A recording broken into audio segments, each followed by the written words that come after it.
I wonder if nervous is actually kind of like known by people in quick play. They're probably Yes! Birded the old man. Got him. I can shoot him in the elbow. Let him walk. There, he's done. Nice fucking shot. no shot. Game over. You win. Yup. That shit happened. You underestimate my power, Blizzmaster 25. The fuck is that? Shit! I really didn't know how to transition that mini montage of the Izanagi's burden to my commentary, but I guess that worked. Anyhow, long story short, obtaining this exotic snipe is a bit RNG because you have to get a rare black armory bounty, and to complete it, to complete the questline associated with this snipe, you have to do a Shattered Throne dungeon, and that only comes up every 3 weeks. So in other words, I'm locked out of this for 3 weeks because your boy got the rare bounty the day after the dungeon went away. So, sad times. But luckily my clanmate Nerve hooked me up with his account, and so I had fun leveling up his Attunement of Grace healer warlock so I could be doing this stuff in the background. The goal of borrowing the account in yesterday's stream was to play competitive, but playing in competitive means going through the queue. And you might have heard that the matchmaking changed recently, so if you're a 5500, expect some long queues.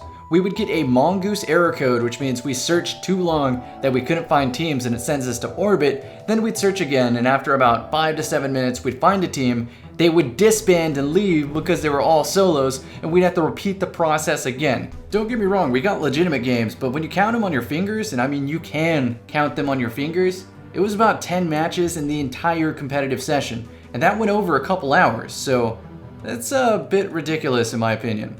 Now, I'm not suggesting that Legends should be matching everybody, but at the same time, I think Legends should be able to play the only playlist that isn't frowned upon for trying your best. Speaking of trying your best, after a healthy amount of playtime with the snipe, it feels like an extension of my hand, and that's only the beginning. I feel like if I put a week's worth of learning new angles and learning my muscle memory with this atrociously low handling on this sniper rifle, that it could be something magical.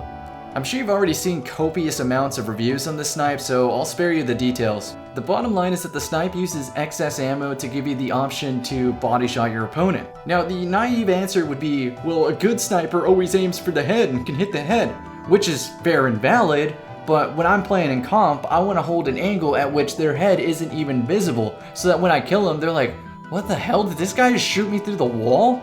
And that's exactly what happens. It's a kill clip on demand, essentially. So yeah, circular rambling aside, the real point that I wanted to get to on this video is that learning to use this snipe could be a very valuable skill in comp. It's very unwieldy, but the trade-off is giant. It's potentially a free push just for knowing weird angles or just aiming for the body.